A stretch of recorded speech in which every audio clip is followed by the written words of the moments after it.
You're listening to the Archaeology Podcast Network.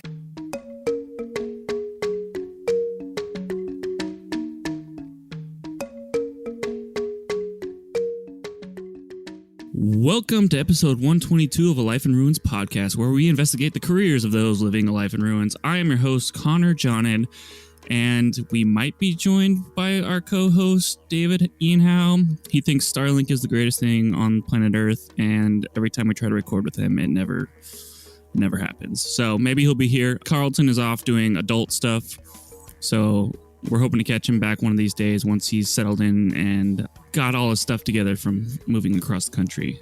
I do want to mention before we start our interview, thank you so much for bearing with us and allowing us to take a month off of not creating new content. We all needed a break. I needed to go to Hawaii and do nothing for like 10 days. David needed to do like stupid Paleo-Indian archaeology where they're finding like cool points and blah, blah, blah, blah, blah. And Carlton just needed a break from a lot of things. So thank you so much. We will be back. We're going to be producing new content every week. But thank you for giving us the month off. For this week's episode, we are joined by Beth Potter, a PhD candidate at the University of Kansas. Beth, how are you doing today? I'm pretty good. Yeah. Well, thank you for coming on. We met through, and I know David met you through the LaPrelle Field School or the LaPrelle site up in Wyoming. We'll get more into this later. The first time I met you, I think you were in like your full I'm getting DNA costume, which is pretty Suited awesome. up. All garbed up. Yeah. Yep. So yeah, no, it's great to have you on. We're super interested to hear about your research, and I guess David is here. So we like to start off these interviews by just asking kind of where your first interaction with science, archaeology, anthropology was when you were growing up. I was an archaeology nerd pretty young, actually. I got super into Egypt, and then when I was in like middle school, I had a subscription to Archaeology magazine because I was a nerd. For my 13th birthday, the like Archaeology Institute of America conference was in Boston, and I lived in Maine, and that's what I asked for my birthday, was to go to an academic conference because I saw it advertised in a magazine. That's awesome. So, yeah. Yeah. It started with Egypt, and then I didn't go to college for it, or I didn't apply to college thinking I was going to do archaeology, though. I applied as a like pure math major, and then I was like, I'm going to take Introduction to Archaeology because like I used to like that. That'll be fun. And then I got sucked back in real fast. Yeah. What was it like being a 13-year-old at an academic conference? Whoa. Honestly, it was a lot more fun than conferences now because like there were no expectations. There was no pressure. I was just there because I was like, these are things that I'm interested in. And I didn't know like what I was listening to in the sense of like what academic presentations were. I didn't really know what to expect in that sense. I was just like, people are going to be talking about these cool things that I already know I'm interested in. And they did. And they were cool. And some of them sucked. And I learned very quickly that some of the ones that have really cool titles are super boring. Yeah, I could just do what I wanted and there was no expectations, which is kind of nicer than now. Well, and you didn't have like those awkward interactions where like, I know you, but I read your paper somewhere, but I don't know how to interact with you. Yeah. That happens to me every single time I go. It's like, oh yeah. Or like trying to like cold introduce yourself to somebody because you like, I need to network with this person, but I don't know them, but I know I need to know them. It's the most awful and like awkward thing you can possibly do. It's terrible. Yeah. And like you have to have somebody like help you and hold your hand and be like, can you introduce me to this person? But you can't do that. So you have to just walk up to them and be like, I'm Beth. It's like, I'm Beth. I want to know you. Do we know each other now? Thank you. Exactly. Yeah, it's super hard. So what was like since you went at 13, like what was your takeaway from it? It was interesting how much more niche like research could be than I had really expected, like how expansive it was and how like really detailed people could get into things that Right. were like particularly interesting to them. Huh. Yeah, I would be terrified. Yeah, me too. I mean, because I feel like your exposure to that stuff is like Nat Geo or History Channel, which is like those broad concepts, but you're looking at like site by site or data point by data point and kind of seeing it from like a whole different perspective. Yeah, and it was AIA, so it was more like classical than obviously like classical in Egypt and old world stuff. And there were a lot of like more tie-ins with literature and stuff like that than what I do now. But it also made me feel like it's like whenever I understood something, I felt so cool. And looking back on it, that's not cool. I was just a nerd, but I felt so cool. That's good. I mean, I think we all kind of like strive for that, especially as kids, because you're in that like weird spot where you don't want to like be outcasted for being a nerd, but also at the same time you're like super into your niche interests and you wanted to pursue them. I assume that like everybody that was there thought that my mom was an academic and that I was a tag-along child. Oh, it was the opposite. You were the academic. Oh, I'm the academic. So Beth, by the way, I'm back. We met at Laprel as well, for the people who didn't know. I think you're a really cool person. Also, Connor, I don't know if you know this, Beth ate 10 burritos. She beat Naomi's record. Yeah, I did. Yeah. I'm really proud of that. I'm super proud of you. At Laprel, whatever's left over from dinner, Rich Adams makes into burritos, and he makes a lot of them. And some people try to beat the record, and Beth did it. So, killing spree. Wow. Segueing from that burrito episode, though, like, did you learn how to crush burritos at the Ivy League school known as Harvard? Yes, it's a time-honored tradition at Harvard. Actually, all of the freshmen gather, and part of your initiation, you have to eat burritos that are shaped like John Harvard's foot. Wild. Yeah. Checks out. Yeah. I don't know if when we talked, because I sat next to you and I was like, yo, tell me your life story, because you seemed really interesting. I don't remember if you mentioned Harvard. You might have just said you went to school in Massachusetts. I think I just said I went to school in Massachusetts. Because I would have remembered Harvard. Good for you, one. And then what was that like? I mean, it was going from a small town in Maine to a very wealthy school was weird. Yeah. I thought I knew what rich was, and then I went to Harvard and I was like, oh, that's what rich is. Yeah. People are like, my grandfather came on the Mayflower in 1641. I specifically remember being in line at a Starbucks and somebody was like, I can't go on the family vacation because I have to intern at my father's law firm. Holy shit. And I was like, I'm sorry. What was all that? none of that computes. Like, was it Legally Blonde? Was she from? Did she go to Harvard? Or she did goes she to go Harvard Law.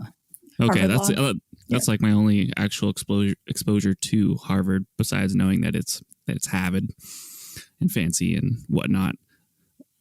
So, but you went there for mathematics originally. You were that's how I applied. Yeah. What was your goal? Were you going to be a math teacher, or were you going to do some Einstein calculations? What were you feeling? I don't know what I possibly had in mind afterwards, but I just wanted to do pure math. Damn. Yeah. And then I didn't like the math department as much as I expected to. And I loved my intro arc. Turns out I still loved arc. So good. I started as a combined social, anthro, and arc. At Harvard, we have concentrations. We don't have majors. We have concentrations. And so as an anthro concentrator, you can be social or arc as your focus. And I started as a combined focus on social and arc, and then switched to just arc. Bio is separate. That's HEB, and linguistics is also its own department. Wow. I guess that's kind of old worldy. That's how those schools are from the people overseas we've interviewed. It's no, the HEB, Human Evolutionary Biology, is biological anthropology at Harvard. And that split was political, from my understanding. Ooh. That people just didn't go along with each other. Bioanthropologists fighting with each other? No I way. know. Wasn't it UCLA that was the same thing, or was that the social and art? Yeah, there's a schism. Who hated each other. Yeah. I think most of the California schools are like that. Yeah, that checks out. What were your classes like, and what was your did you have any like hands-on classes where you like got to play around with artifacts or things like that? So like our tutorials are like, they were like these little seminars that you took with everybody else who was an archaeology person in your grade, in your year, whatever. And so we all had tutorial together, and our ARC tutorials were small. And for one of them, we got to go through all of the Peabody Museum's collections and put together like an exhibit, which was really cool. Sweet. And then they have a lot of Moche stuff.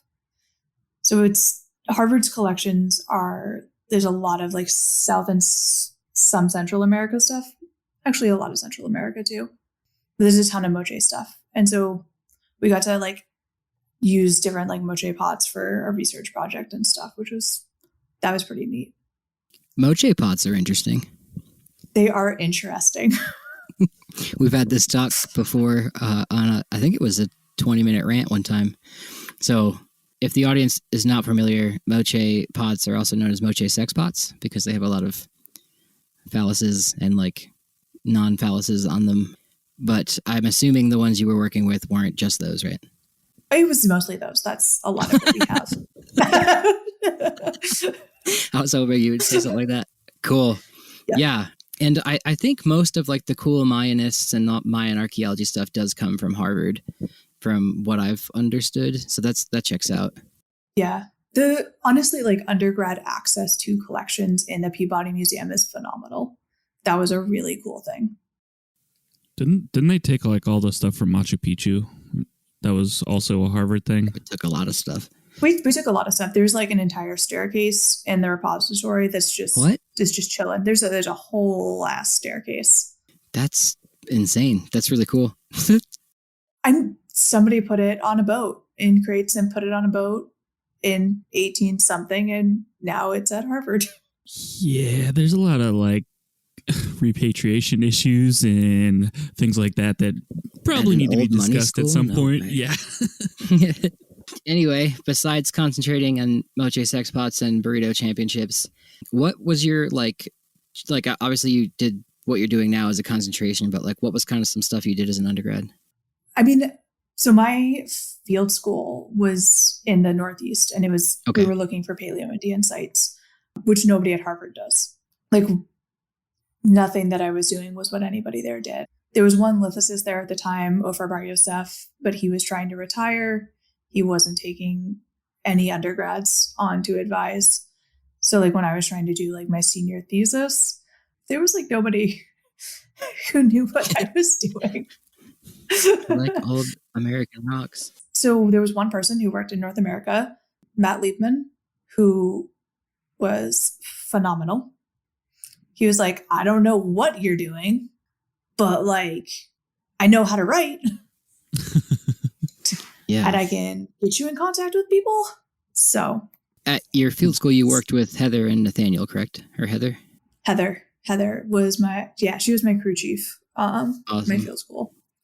She was on wild. I didn't realize that. Yeah. That's awesome. Connections. That's how you found out about Wyoming, right? Yeah. Because I think she was still at Tulsa at that point. Because Jesse Boyd came up that year as well. All the connections. Yeah. Yeah, I work with Jesse every day, most days. Nice. Oh yeah, right. Because they met each other here probably.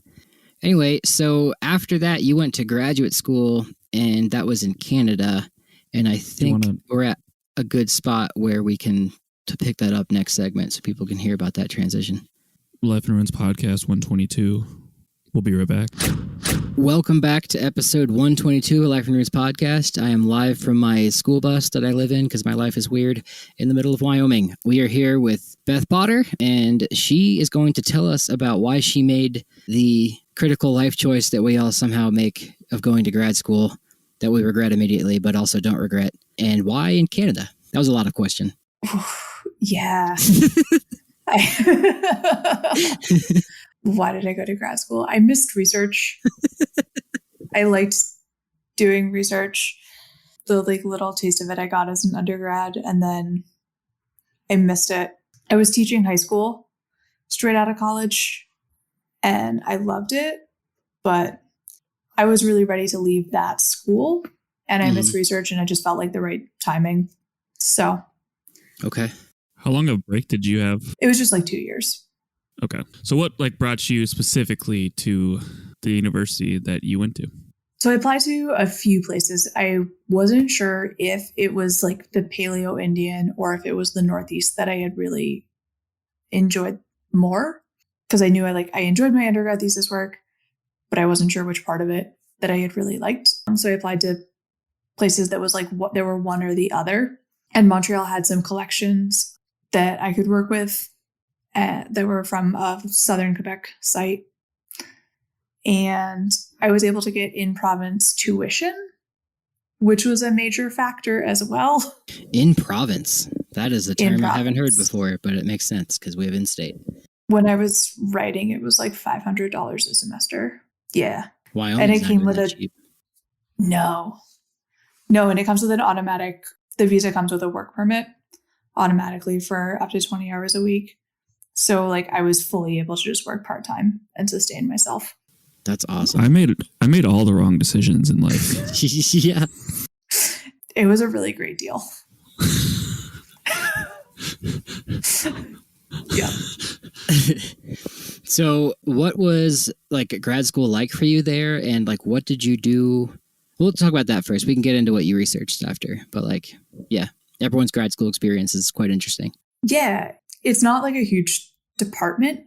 It wasn't a thing where there were classes that were offered every semester that every grad student had to take or anything like that. And so, but it was very focused on hunter-gatherers and landscape use and niche exploitation was a lot of what my coursework focused on, which I didn't really know going into it what that all meant, what the coursework available necessarily meant to a degree, but it ended up working out really well for me.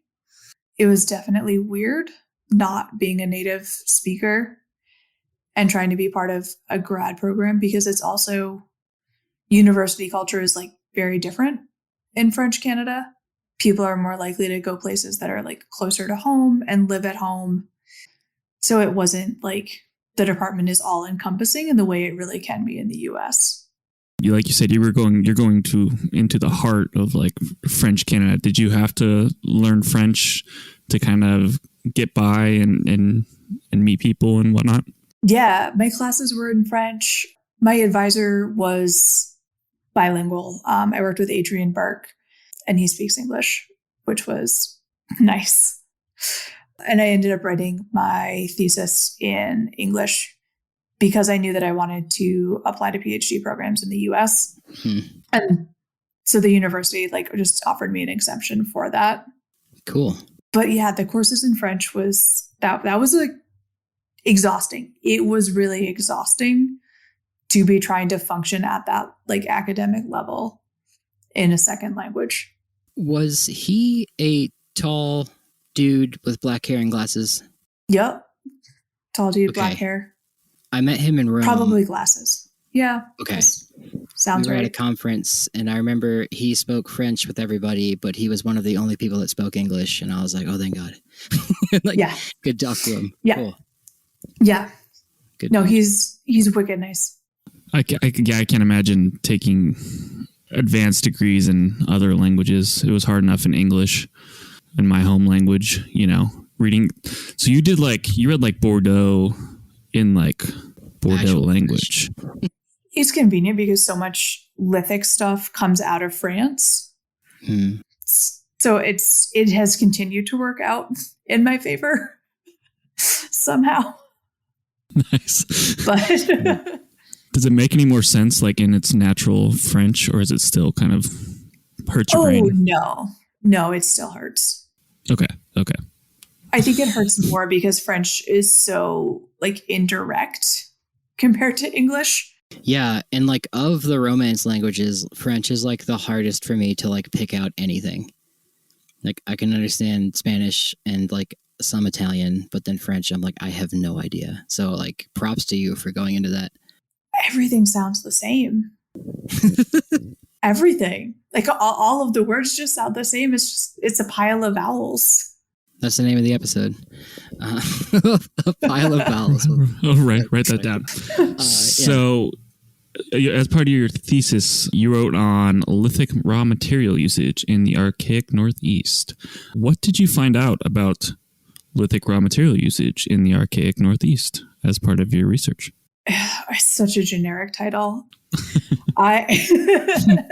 Yeah. So I was really just trying to identify like an area of archaic occupation at this one site and then see if there was anything to be discovered from the debitage, basically.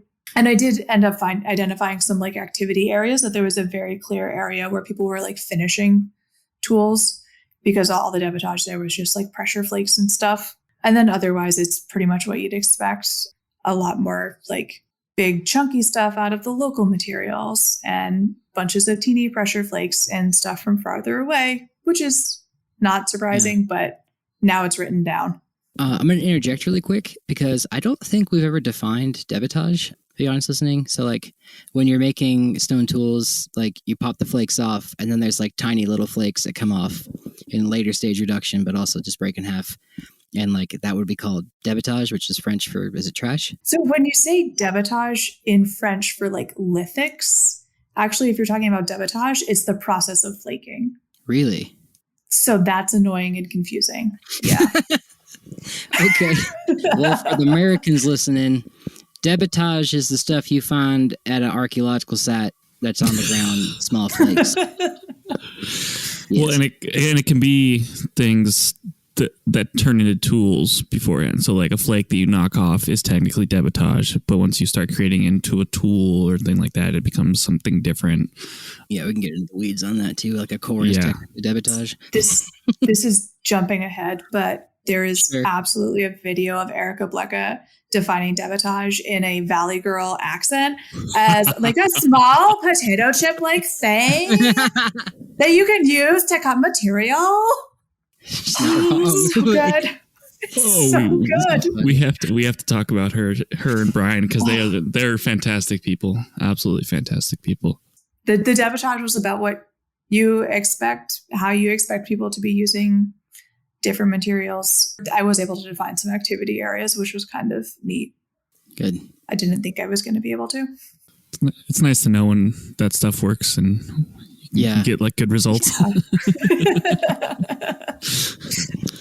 Speaking of results, what was your thesis on?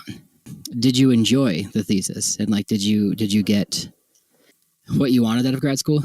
Yeah, I did enjoy it. I wasn't sure if I was going to enjoy it, which is why I applied only for terminal master's programs, because I didn't want to be dived in and end up deciding I actually hated research and that I was just like being nostalgic for it or something. But I really enjoyed my project. It took me until kind of the end of it to decide that I did really enjoy it and I did want to keep doing it. So I ended up, that was past obviously application cycles to go straight into a PhD from there. So I ended up taking another year off between my master's and PhD. Smart. Good for you.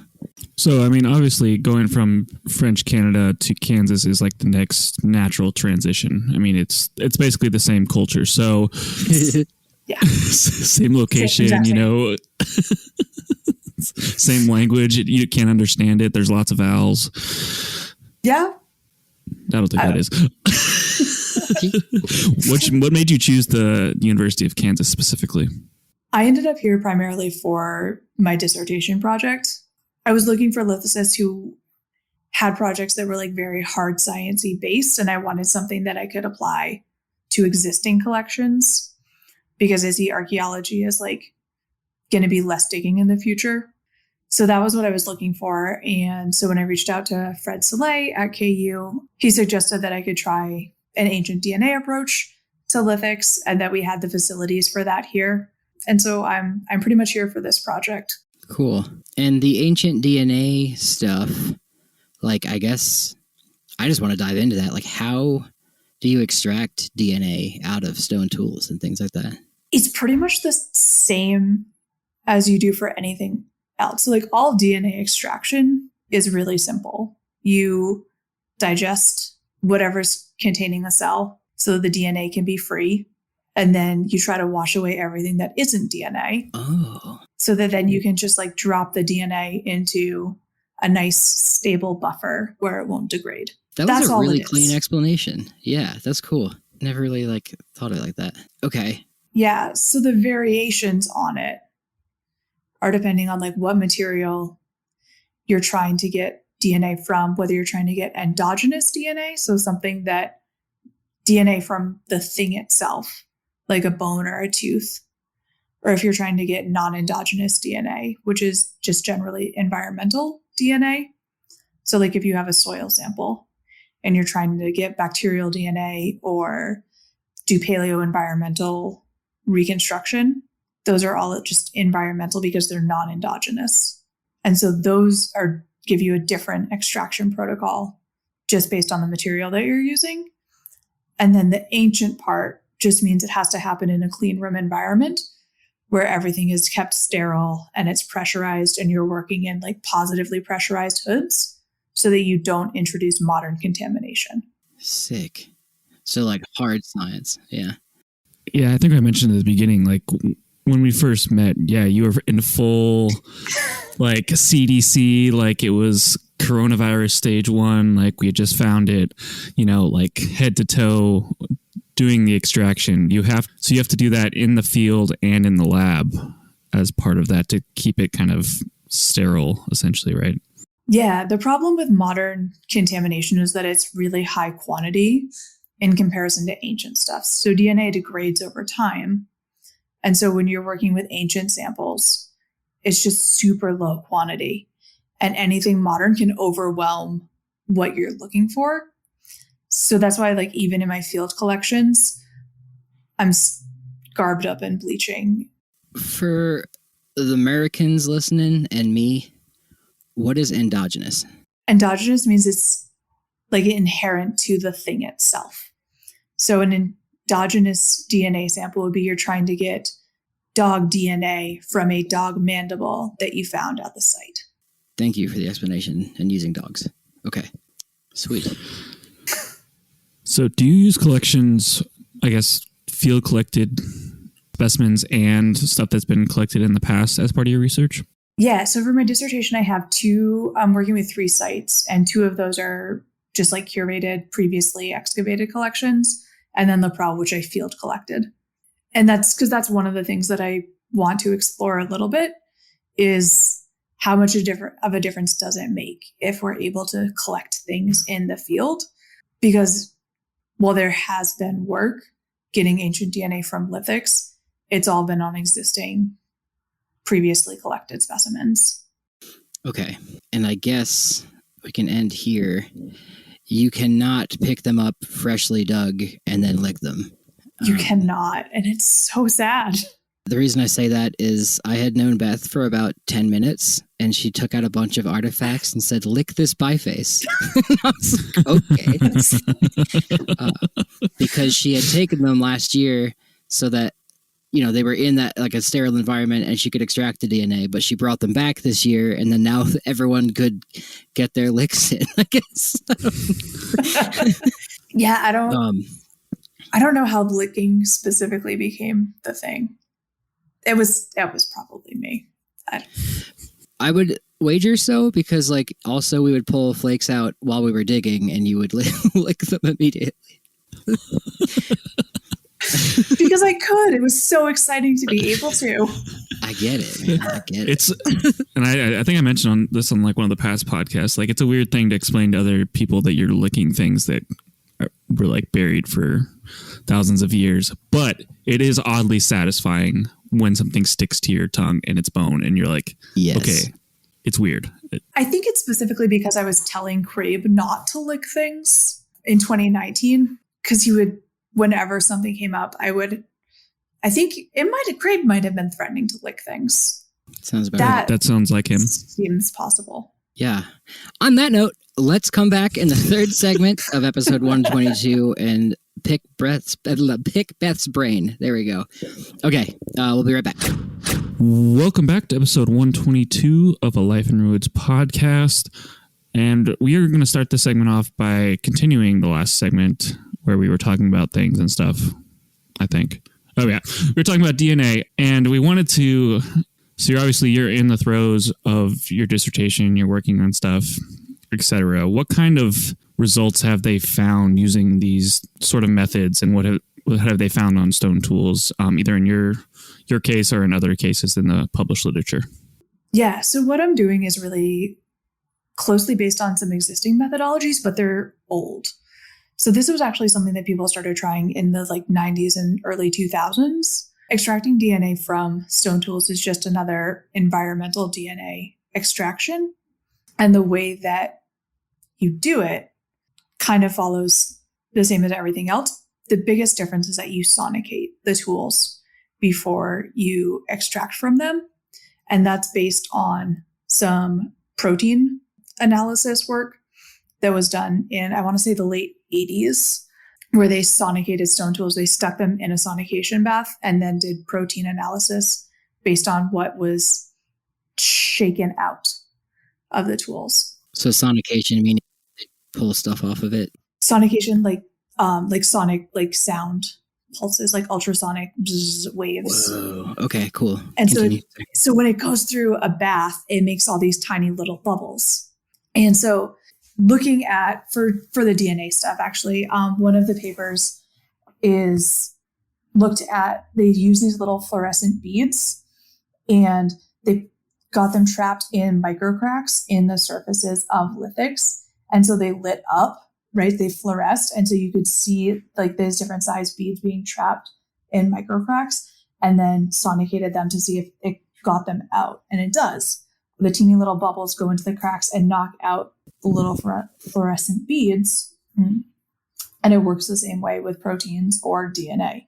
Sweet. And so then you can just extract from the liquid. So Orange Shanks was a biologist who did some work on that.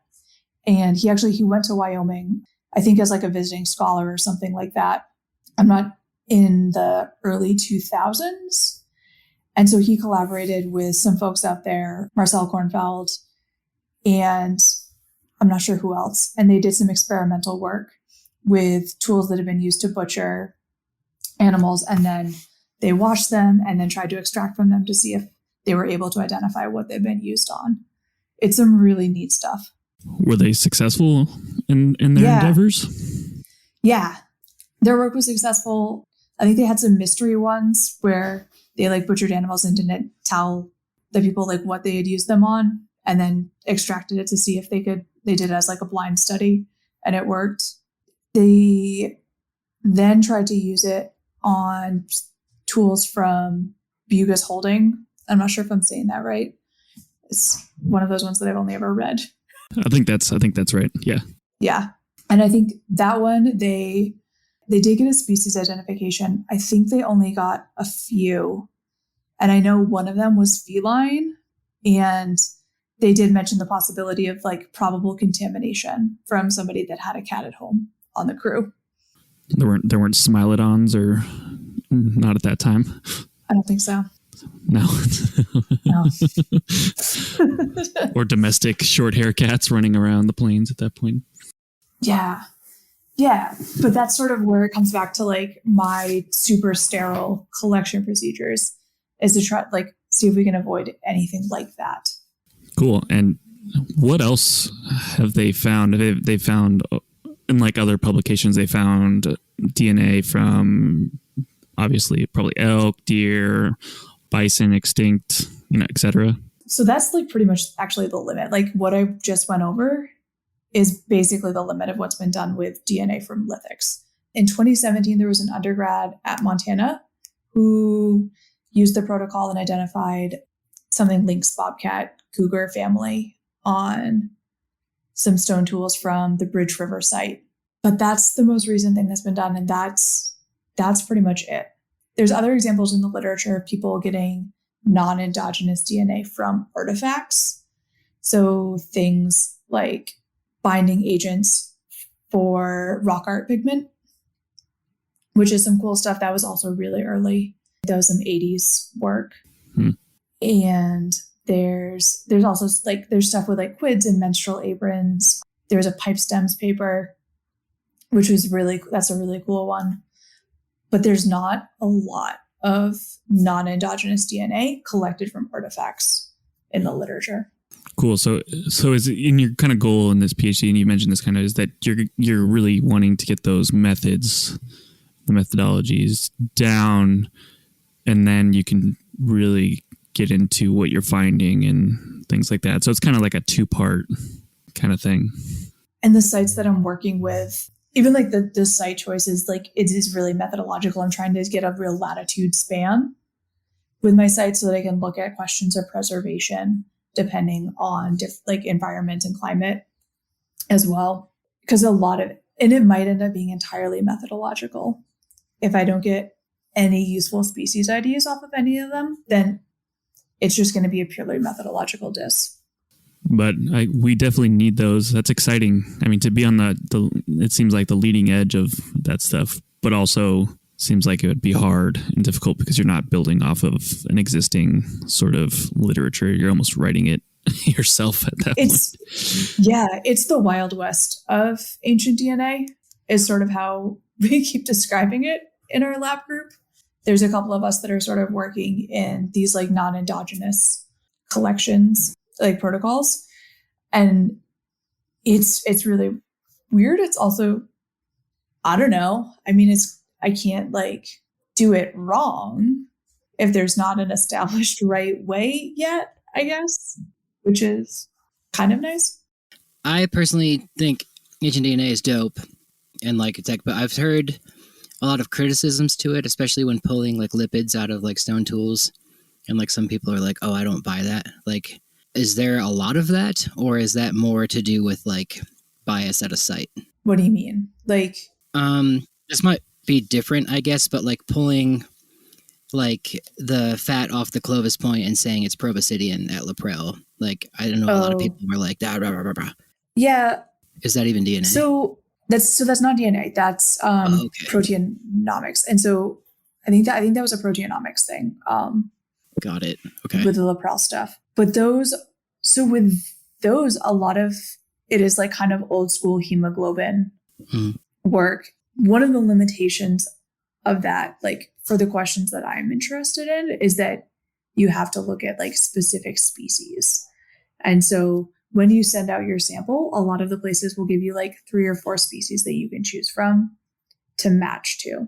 And that's it. So you're like, okay, I want you to look at proboscidean, bison, and I don't know, ungulates or whatever. Whereas with high throughput sequencing with DNA, you can just sequence what's there and then run that against databases essentially and see what matches.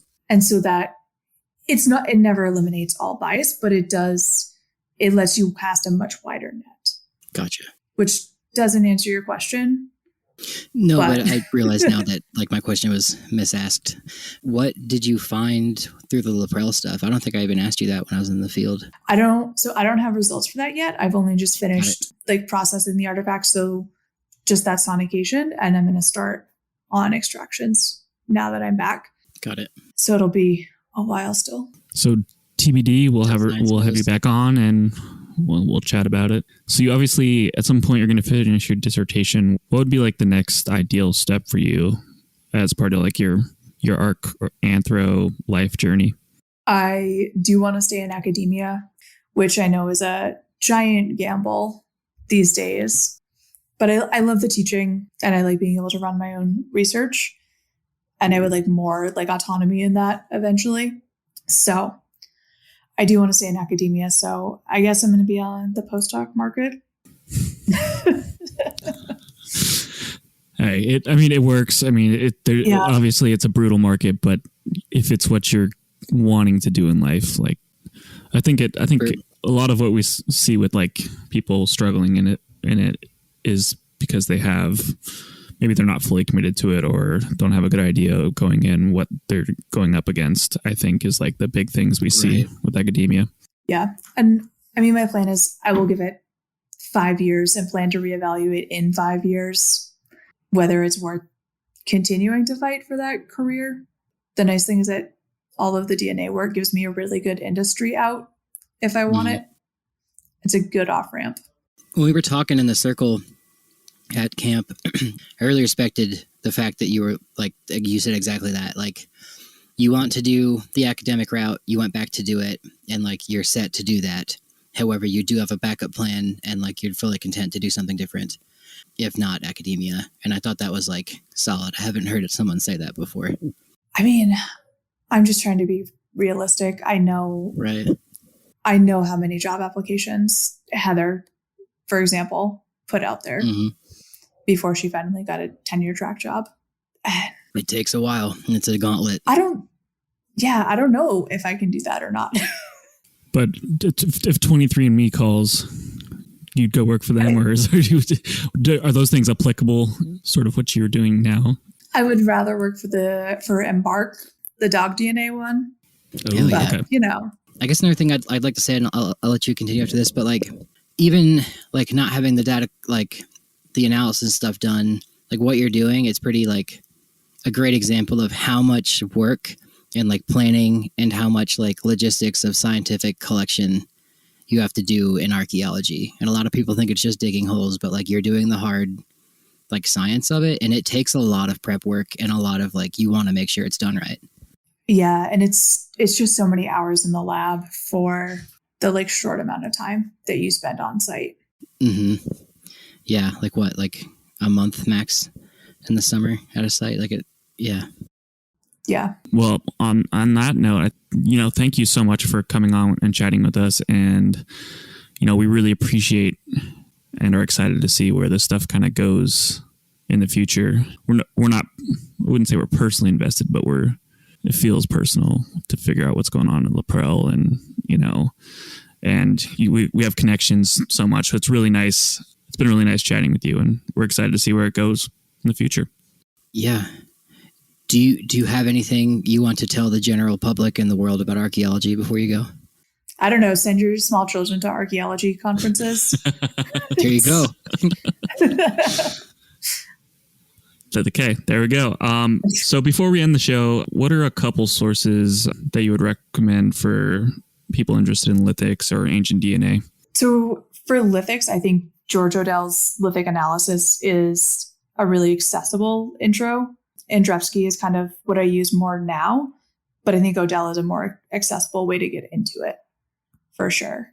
And for ancient DNA, there was a review paper last year by Orlando et al. It's in Nature Primers, I think, and it's just ancient DNA analysis.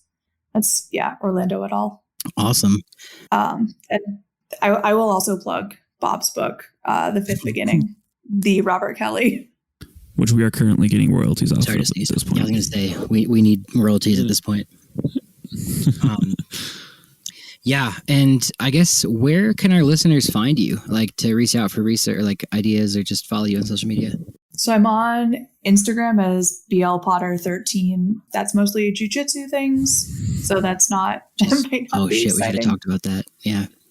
And then I'm on Twitter as BPots13. Okay. We will put those in the show notes. TZ, because I'm cool. So this is A Life in Ruins. We have to ask you the most important question. So if you had the choice to do it all over again, would you, one, go to an academic conference at age 13, and two, also continue into academia and live your life in ruins? Yes, and absolutely yes. Good. That's a great answer. Awesome. So we just interviewed Beth Potter. You can find her on Instagram at BLPotter13, on Twitter at BPots13. And it's your favorite time, audience. Please be sure to rate and review the podcast and provide us with feedback on whichever podcasting platform you're using to listen to our show. If you provide us feedback, we do better and we can get better episodes and better content out. So just go on there and click the little button, give us a star, half star, 5 stars, whatever you want to do. I'll wrap this up, but thank you.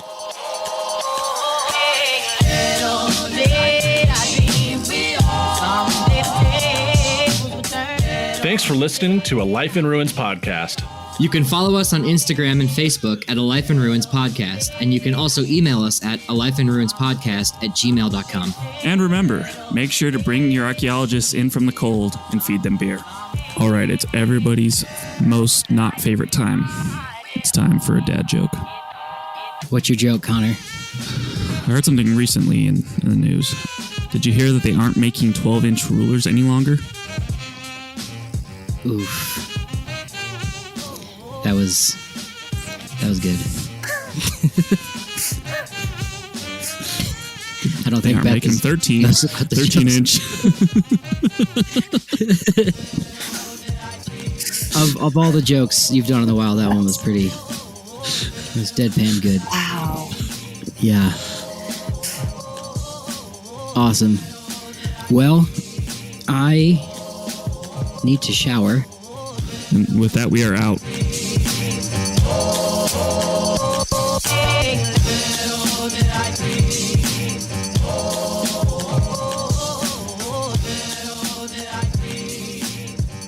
This episode was produced by Chris Webster from his RV traveling the United States, Tristan Boyle in Scotland, DigTech LLC, Culturo Media, and the Archaeology Podcast Network, and was edited by Chris Webster. This has been a presentation of the Archaeology Podcast Network. Visit us on the web for show notes and other podcasts at www.archpodnet.com. Contact us at chris@archaeologypodcastnetwork.com.